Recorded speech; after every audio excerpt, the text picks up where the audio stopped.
Social selling. Donc, vous vous souvenez, utilisation d'emojis, éléments d'urgence, offre spéciale, focus sur le client, preuve sociale, appel à l'action, identification locale et avoir un titre compris entre 4 et 5 mots, ça peut vraiment vous aider à avoir de meilleurs taux de clic.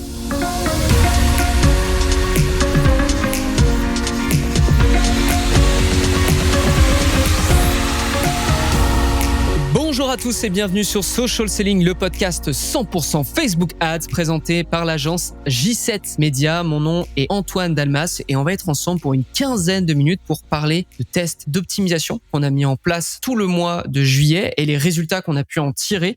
Alors ça provient de l'Escouade Facebook Ads qui est notre newsletter absolument gratuite. Si vous n'êtes pas encore inscrit, le lien est dans les notes de l'émission et qui vous permet de recevoir tous les lundis des optimisations, des tests. On vous explique comment on a fait, pourquoi on les a fait et quels résultats on en a obtenus. Avant d'aller plus loin, j'aimerais faire une petite annonce. Début septembre, on va refaire un gros challenge et ça sera probablement le dernier. Un challenge Facebook Ads dans lequel on va vous donner les 3 piliers, les 3 leviers, je dirais plutôt, pour obtenir des résultats sur Facebook Ads en 2023. Ça va commencer le 5 septembre 2023. Et pour vous inscrire, très simple, j7media.com/challenge ou dans les notes de l'émission. J'appuie quand même dessus. C'est probablement le dernier challenge qu'on fera de l'année. Donc, si vous avez pas eu le temps, si vous aviez loupé ou si vous venez de nous découvrir, c'est un challenge à ne pas louper. On l'a déjà fait plusieurs fois. On a eu de très, très, très, très bons retours. Les participants étaient super contents. On a aidé plus de, je pense, 800 personnes au moins à passer justement ce cap, à s'améliorer en Facebook Ads. Vraiment, c'est un challenge que vous ne devez pas louper. Voilà, donc je vous rappelle, j7media.com/challenge et c'est évidemment gratuit. On revient donc sur l'épisode. Donc en l'occurrence, je vais vous donner tous les tests qu'on a fait pendant le mois de juillet avec l'escouade Facebook Ads et on commence tout de suite avec celui du 3 juillet 2023. Un test dans lequel J7 Media se met à nu, ok ? Alors qu'on propose depuis 2 mois une formation, même 3 du coup maintenant, une formation gratuite, vous faisant passer de 1000 à 5000 $ de dépenses par jour sur Facebook Ads, nous avons lancé plusieurs campagnes afin d'en faire la promotion. C'est un tunnel de vente, c'est une formation gratuite et du coup on essaye de faire la promotion de ce tunnel de vente via des vidéos et via des campagnes. Puisqu'on a une bonne idée de ce qui fonctionne déjà sur ce compte, je pars immédiatement en Dynamic Creative. Dynamic Creative, c'est un paramétrage de campagne qui vous permet de lancer une campagne et vous charger par exemple 10 visuels, 5 titres, 5 rédactions, 5 descriptions et un URL de redirection. Donc en gros, vous donnez un énorme Rubik's Cube à Meta et Meta va s'occuper de remettre tout en place et de trouver les meilleures combinaisons. Donc, parce que je connais bien le compte, moi, je me permets tout le temps d'aller en Dynamic Creative. Et après 2000 $ de dépensés, on distingue qu'il y a une publicité qui commence à bien se démarquer des autres au niveau des dépenses. Pour vous dire, sur 2100 $ dépensés, elle en dépense 800, elle atteint un coût par lead qui est à 10,50 $. Et l'idée, du coup, c'est de l'utiliser pour commencer à faire des tests. Et l'objectif, c'est d'obtenir des leads qui sont à moins de 12 $. Et à partir de maintenant, je parlerai en CPL, coût par lead. Si vous suivez nos contenus, donc les squads, social selling, no pay, no play, vous savez qu'on aime désosser nos publicités pour en obtenir la meilleure combinaison.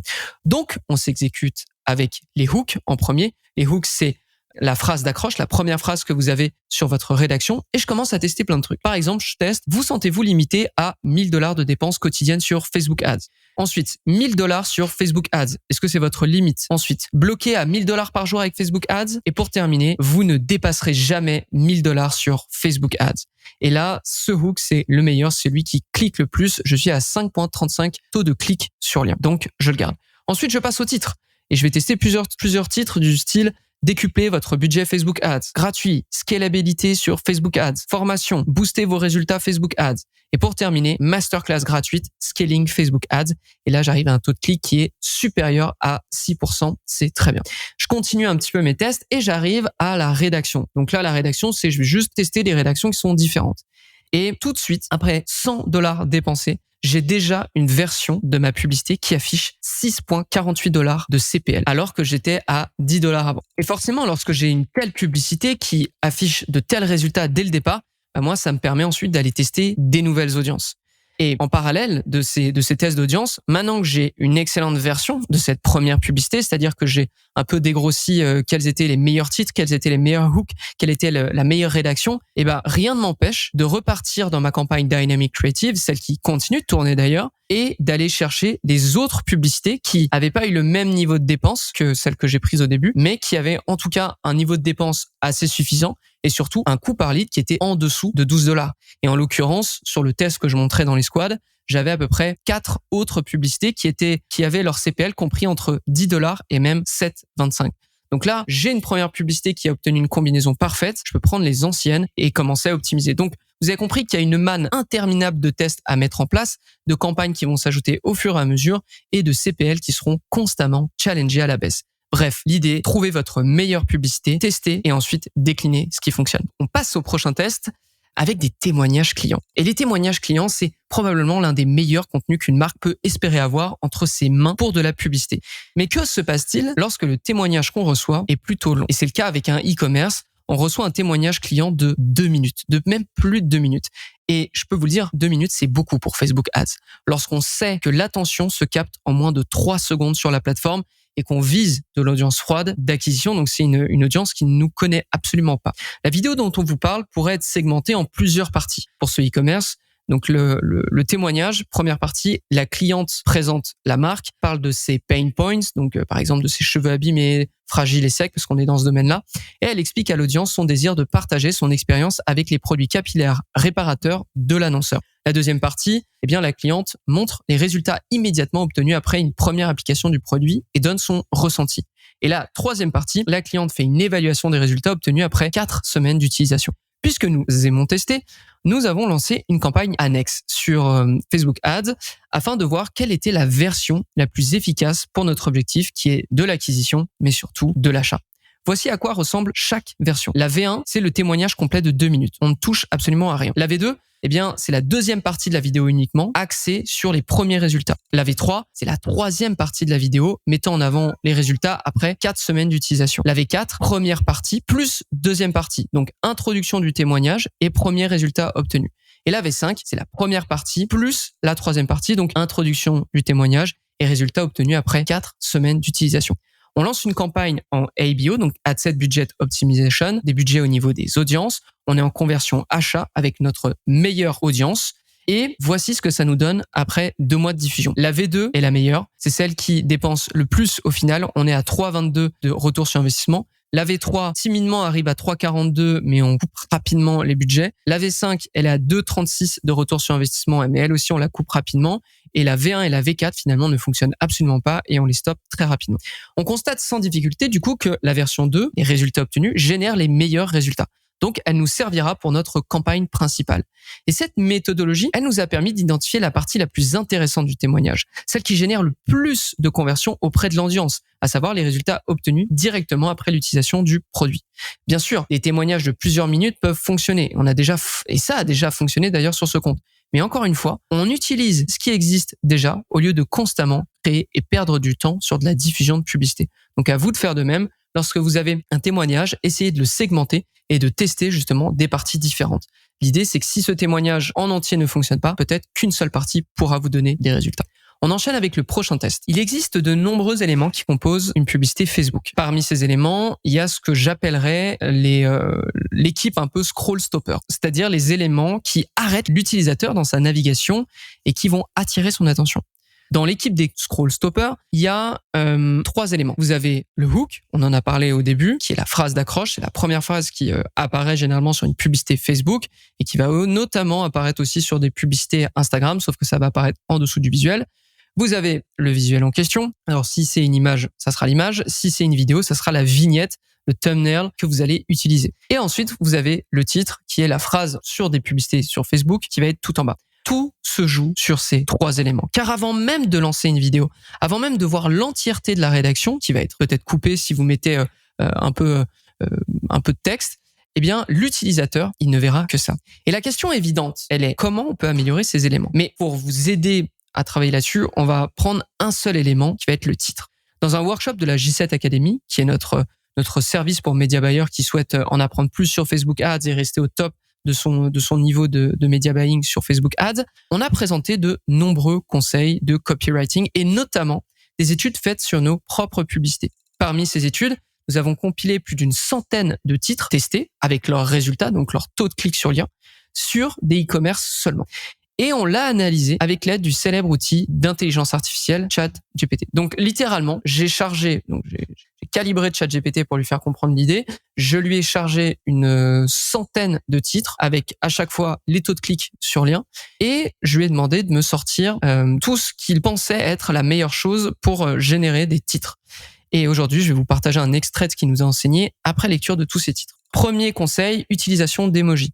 Les titres avec des emojis semblent avoir un CTR lien plus élevé. Les emojis attirent l'attention des utilisateurs et rendent le texte plus convivial et attrayant. Ensuite, deux autres conseils qui, je trouve, s'associent ensemble. Vous avez les éléments d'urgence ou d'exclusivité, c'est-à-dire les titres qui indiquent une offre limitée dans le temps ou une exclusivité, par exemple jusqu'à 40% d'économie, semblent avoir un meilleur CTA. C'est peut-être dû à la sensation d'urgence ou de rareté. Et le troisième conseil qui s'embrique évidemment dedans, c'est des offres spéciales ou promotions. Les titres qui mentionnent une offre spéciale, un rabais ou une promotion semblent avoir un CTR plus élevé. Ça, c'est quelque chose que je reconnais immédiatement. Focus sur le client. Les titres qui mettent l'accent sur les bénéfices pour le client, par exemple, votre chien se sentira mieux, ou qui utilisent un langage de communication direct, par exemple, ton chien mérite le meilleur, ont tendance à obtenir un CTR plus élevé. Autre conseil, la preuve sociale. Les titres qui incluent de la preuve sociale comme des notes d'évaluation ou des témoignages clients satisfaits, par exemple 4 étoiles sur 5 et vous mettez des emojis étoiles ou plus de 100 000 clients satisfaits et vous mettez un emoji étoile, semblent obtenir un CTR plus élevé. Ensuite, vous avez les appels à l'action, les titres qui contiennent un appel à l'action ou qui indiquent clairement ce que le client peut s'attendre à faire, déguster par exemple les meilleurs fondus ou obtenez le meilleur produit X ou Y, obtiennent généralement un meilleur CTR. Et un dernier conseil qu'il nous a donné et auquel je n'y avais pas pensé particulièrement parce que je l'utilise notamment dans les hooks, donc dans la phrase d'accroche, c'est l'identification locale. Donc, les titres qui font référence à une localisation précise ou un aspect local, par exemple, ouvrez les guillemets, 20 boutiques au Québec avec le drapeau canadien, ont tendance à obtenir un CTR plus élevé. Ça, c'est littéralement quelque chose que j'avais pas nécessairement pensé de faire, mais qu'on peut très bien utiliser dans nos titres à partir de maintenant. Mais qu'en est-il de la longueur ? Car selon les emplacements de diffusion en Facebook Ads, vos titres ne s'affichent pas en entier. Et je pense notamment aux mobiles versus aux ordinateurs, donc aux PC. Du coup, qu'est-ce qu'en pense notre IA ? Eh bien, je lui demande de calculer le nombre de mots pour chaque titre qui a gagné chez nos clients et il va me donner une fourchette entre 4 et 6 mots. Généralement, si vous êtes autour des 5 mots, vous avez toutes les chances d'être bien lu et d'évidemment d'obtenir de meilleurs résultats en théorie. Donc, vous vous souvenez, utilisation d'emojis, éléments d'urgence, offre spéciale, focus sur le client, preuve sociale, appel à l'action, identification locale et avoir un titre compris entre 4 et 5 mots, ça peut vraiment vous aider à avoir de meilleurs taux de clic. On passe au prochain test et cette fois, on est chez un e-commerce avec lequel nous sommes au stade de tester des déclinaisons de visuels. Le test est intéressant parce que le concept publicitaire, je trouve, est intéressant. On prend toutes les vidéos UGC de ce compte. Et il y en a plein parce que c'est un produit qui règle un problème. Donc, c'est même un produit, c'est un vêtement. Donc, on voit des personnes mettre ce vêtement et voir que ça règle le problème. Et l'idée est en fait de séparer la publicité de façon verticale. Imaginez, sur le côté gauche, on voit la démonstration UGC du produit. Et sur le côté droit, c'est une image fixe. Donc, vous avez une vidéo sur le côté et une image fixe de l'autre. Et l'image fixe, elle montre simplement le produit avec un avis client et 5 emojis d'étoiles. À nouveau, vous reconnaissez ce côté un peu preuve sociale. Et du coup, on lance plusieurs déclinaisons dans une campagne et on note, l'idée étant d'être en dessous des $50 par coût par achat, on note qu'il y en a une qui fonctionne particulièrement bien. Il y a une publicité qui, sur $2100 dépensés, elle obtient $1000 de dépenses avec un coût par achat de $44. Donc, ça fonctionne particulièrement bien. Et du coup, on trouve cette publicité dans le Ads Manager qui parvient à encaisser un budget plus élevé que les autres. Et à ce stade, nous avons simplement besoin de pérenniser les résultats de ce test et de trouver de nouveaux formats qui vont prolonger le succès de cette campagne. Traduction, j'ai cette publicité, comment je peux l'utiliser pour prolonger mon succès ? Eh ben, au lieu de tester une énième vidéo qui va venir remplacer celle-ci ou une vidéo très proche de celle-ci, en fait, on va placer une image fixe sur le côté gauche. Donc, vous vous souvenez, le concept, c'était à gauche, vous avez la vidéo UGC, à droite, vous avez une photo du produit. Eh ben, littéralement, ce qu'on va faire, C'est juste qu'on va prendre des passages de cette vidéo, on va faire stop, on va en faire une image et on va la mettre sur le côté gauche de cette publicité ou des nouvelles publicités. Donc, on lance une nouvelle campagne et on va tester ce format spécifiquement avec cette idée de vous avez à droite le produit et à gauche un screenshot finalement de la vidéo. Et là, on tombe sur une nouvelle vidéo, une nouvelle image en l'occurrence, un nouvel ensemble où on dépense $1,100 et notre coût par achat, il est de $33. Ok, c'est juste génial. En fait, si on calcule, c'est un peu comme si on avait 10 conversions gratuites en plus par rapport à notre ancienne publicité. C'est-à-dire que pour les mêmes dépenses, notre ancienne publicité, on aurait eu 10 conversions de moins et là on a 10 conversions gratuites juste en ayant fait ce test. Et en parallèle, du coup, ces deux publicités, elles vont être envoyées dans une autre campagne, une Advantage Plus, que je vous recommande d'utiliser dès lors que vous avez des preuves de succès, dès lors que vous savez que votre offre fonctionne, dès lors que vous savez que vos publicités fonctionnent. Eh bien, on l'envoie dans une Advantage Plus qui va centraliser les meilleurs résultats et ça va nous permettre évidemment de pérenniser et puis de faire baisser aussi le coût de cette campagne Advantage Plus. Ce que vous devez vous rendre compte avec ce test, c'est que la réussite en publicité Facebook ne dépend pas que de nouveaux visuels à proprement parler, mais plutôt de modifications mineures qui prolongent un succès. Aussi, il y a des campagnes pour tester et d'autres pour consolider. Nos campagnes pour tester, c'est toujours du Ad Set Budget Optimization. Des campagnes pour consolider, c'est très souvent, lorsqu'on est en e-commerce, du Advantage Plus. Et pour des lead gen, parce que à l'heure actuelle, on n'a pas encore de Advantage Plus pour du lead gen, eh bien, c'est du Dynamic Creative. J'adore utiliser le Dynamic Creative dès lors que je sais que j'ai du succès généralement sur un compte. Donc, vous trompez pas au risque de voir vos résultats fléchir sur votre compte entier. Si ça vous intéresse, je vous renvoie quand même sur notre formation pour scaler et pour tester à j7media.com/scale, S-C-A-L-E.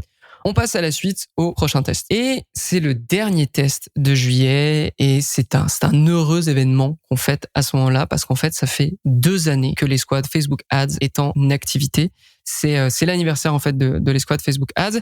Alors, si vous êtes assidu à Social Selling, vous avez probablement écouté l'épisode de la semaine dernière, celui du 2 août, dans lequel on faisait tout l'état un peu de l'escouade Facebook Ads à l'heure actuelle. Aujourd'hui, je vais juste vous en faire une petite synthèse. Et si jamais vous avez loupé cet épisode, je vous invite à faire pause et à aller l'écouter.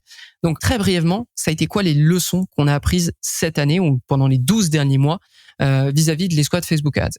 Vous savez que nous aimons classer nos optimisations selon la méthode du Pacto. On a suivi exactement le même classement pour les squads. Sur les 12 derniers mois, le levier le plus puissant quand il s'agit d'optimiser n'est autre que le paramétrage.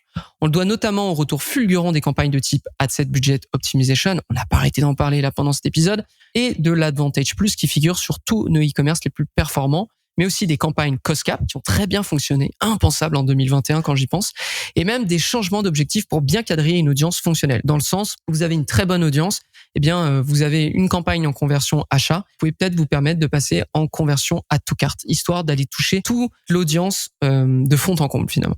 En bref, dès lors que vous avez de bonnes publicités, une bonne offre et un bon tunnel de vente, le paramétrage va devenir votre allié incontournable pour prolonger ce succès global. Maintenant, il y a un levier qui nous a complètement surpris. Pour être bien honnête, je ne m'attendais absolument pas à ce qu'il revienne sur le devant de la scène, tant Meta l'avait rendu anecdotique. Par le biais de nombreuses mises à jour, Facebook s'était vu déposséder de nombreuses audiences, ce qui poussait un grand nombre d'annonceurs à passer uniquement sur des audiences beaucoup plus larges, donc notamment l'audience broad, l'audience où vous ciblez juste un pays sans aucun critère. Et c'est indéniable que Meta est excellent aussi lorsqu'il a de la marge de manœuvre pour optimiser. J'ai parlé du Dynamic Creative, j'ai parlé de Advantage Plus, j'ai parlé de Dynamic Ads, de Catalog Sales, de DPA. Alors c'est peut-être plein de mots techniques, mais vous avez compris que c'est le genre de campagne où Meta a tous les pouvoirs finalement. Et on a pris un tout autre virage en fait au niveau des audiences parce que en 2023, ça a été un changement de direction chez J7 Media. On en a parlé dans un épisode à propos du scaling, à propos du testing. Depuis le début de l'année, en fait, on trouve une croissance gigantesque dans le testing d'audience et c'est pour cette raison que ce levier revient complètement sur le devant de la scène.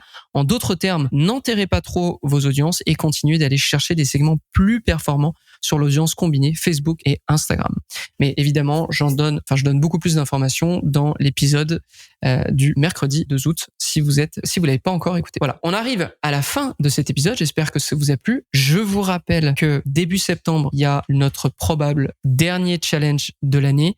On a aidé plus de 800 personnes. C'est un challenge absolument gratuit sur Facebook, sur un groupe Facebook. C'est en live, donc vous pouvez échanger avec nous, vous pouvez nous envoyer des messages, vous pouvez poster, etc. C'est vraiment top. Si vous voulez le rejoindre, j7media.com/challenge. Et quant à moi, je vous donne rendez-vous au prochain épisode de Social Selling. À très vite. Social selling. Social selling.